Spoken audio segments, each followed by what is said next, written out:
50,000కు పైగా మెజార్టీతో కూటమి గెలుస్తుందని టీడీపీ అభ్యర్థి ఆదిరెడ్డి వాసు చెప్పారు. రాజమండ్రి చరిత్రలో కనీ విని ఎరిగిన రీతిలో తెలుగుదేశం, బీజేపీ, జనసేన అభ్యర్థిగా నామినేషన్ వేయడం జరిగింది. 3 పార్టీల ఒక కార్యకర్తలు, నాయకులు వేలాదిగా ఎవరు ఊహించని విధంగా వేలాదిగా వచ్చి ఈరోజు నామినేషన్ కార్యక్రమాన్ని విజయవంతం చేయడం జరిగింది. ఈ నియోజకవర్గమే కాదు, ఎక్కడెక్కడో నియోజకవర్గాల నుంచి కూడా వస్తా ఉన్నారు. మొదటి నామినేషన్గా వాళ్ళల్లో ఉన్న ఆవేశం, వాళ్ళల్లో ఉన్న ఆవేదన, వాళ్ళల్లో ఎంత కసి ఉన్నది అన్నది ఈరోజు నామినేషన్ ద్వారా మాకు అర్థమయ్యింది.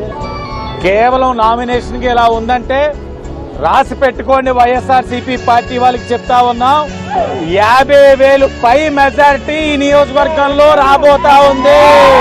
తెలుగుదేశం, బీజేపీ, జనసేన అభ్యర్థిగా నాకు 50,000 కట్టబెట్టడానికి మా వాళ్ళు సిద్ధంగా ఉన్నారు. వైసీపీ అభ్యర్థి మార్గాని భరత్ పై 74,000 మెజార్టీతో ఆదిరెడ్డి వాసు గెలుపొందడం జరిగింది. ప్రజల ఆశీర్వాదం, పార్టీ కార్యకర్తల కృషి వల్లే విజయం సాధ్యమైంది అంటున్న ఆదిరెడ్డి వాసుతో మా ప్రతినిధి Venkat face to face. Rajahmundry city రోడ్లు కూడా అత్యధిక మెజార్టీతో విజయగీతం ఎగరవేయడం చూస్తాం. ఇప్పుడు మనతో పాటు సిటీ అభ్యర్థి ఆదిరెడ్డి వాసు ఉన్నారు. ఆయన మాటల్లోనే అసలు ఈ విజయం కోసం పూర్తిగా తెలుసుకునే ప్రయత్నం చేద్దాం. చెప్పండి, ఇప్పుడు గతంలో మీరు ఇప్పటి వరకు కూడా ఒక 50,000 పైచీలకు మెజార్టీ అని గత చాలాసార్లు చెప్పిన పరిస్థితులు ఉన్నాయి. ఇప్పుడు అంతకు మించిన మెజార్టీ వచ్చింది. దీన్ని ఏ విధంగా చూడవచ్చు? వైసీపీ మీద వ్యతిరేకత, ప్రజాస్వామ్య గెలుపు,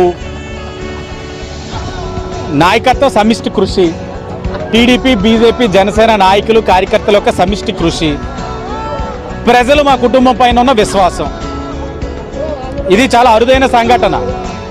మేయర్గా అవకాశం ఇచ్చున్నారు, ఎమ్మెల్సీగా అవకాశం ఇచ్చున్నారు, నా వైఫ్కి ఎమ్మెల్యేగా ఇచ్చున్నారు, ఇప్పుడు నాకు ఇచ్చున్నారు. ఒక కుటుంబంలో 4గురికి రావడం అన్నది బహుశా ఎక్కడా కూడా చరిత్రలో లేదు. ఈ అవకాశం వచ్చింది అని అంటే ప్రజలు ఎంత చేరువుగా ఉన్నామన్నది మనం అర్థం చేసుకోవాలి. తప్పకుండా ప్రజలు ఏదైతే విశ్వాసంతో మాకు ఎంత 74,000 మెజార్టీ, 74,000 మెజార్టీ అంటే చిన్న విషయం కాదు. ఈ మెజార్టీకి అనుగుణంగా వాళ్ళు ఏదైతే ఆశించున్నారో దానికి అనుగుణంగా పరిపాలన అందిస్తాం, సంక్షేమం, అభివృద్ధి కార్యక్రమాలు చేస్తాం.